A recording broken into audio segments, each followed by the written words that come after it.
আজকের এই দৃশ্য শুধু একটি আয়োজন নয়, এ যেন এক টুকরো ভালোবাসা এবং অনেকগুলো মায়া। পথফুল ফাউন্ডেশনের উদ্যোগে আজকে একবেলা পেট ভরে খেয়েছে একদল কোমল প্রাণ মাদ্রাসার শিশু।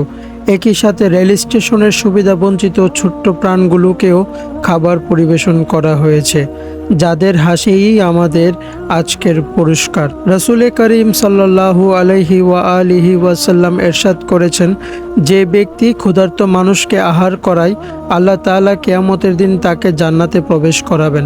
মানুষকে খাওয়ানো ইসলামী জীবনের অন্যতম শ্রেষ্ঠ আমল, কারণ এটি শুধু পেট ভরায় না, বরং ভরিয়ে দেয় মানুষের হৃদয় করুণা ও ভালোবাসার আলোয়। আজকের এই আয়োজনের খাবারের ব্যবস্থা করেছেন মোহাম্মদ জাহিদ, উপদেষ্টা পথফুল ফাউন্ডেশন। তার এই অবদান আমাদেরকেও আরও অনুপ্রাণিত করে মানুষের সেবা করতে, আল্লাহর সন্তুষ্টি অর্জনের পথে এগিয়ে যেতে। আমাদের এই নেকির কাজ ইনশাআল্লাহ চলবে সারা জীবন। আপনিও চাইলে যুক্ত হতে পারেন এই সওয়াবের কাজে।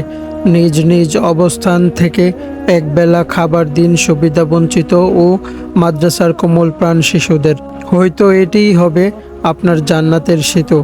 পথফুল ফাউন্ডেশন শিক্ষা, সেবা, উন্নয়ন সব সময় আপনাদের পাশে ছিল এবং আছে, এবং আপনাদেরকে সাথে নিয়েই এগিয়ে যাবে মানবতার এই পথ চলায়। আমরা স্বপ্ন দেখি একটি মানবিক দেশের এবং একটি মানবিক সমাজ ব্যবস্থার। ইনশাল্লাহ আমরা সবাই মিলে ভালোবাসা ও মায়া দিয়ে সুন্দর করে তুলব আমাদের এই দেশটি।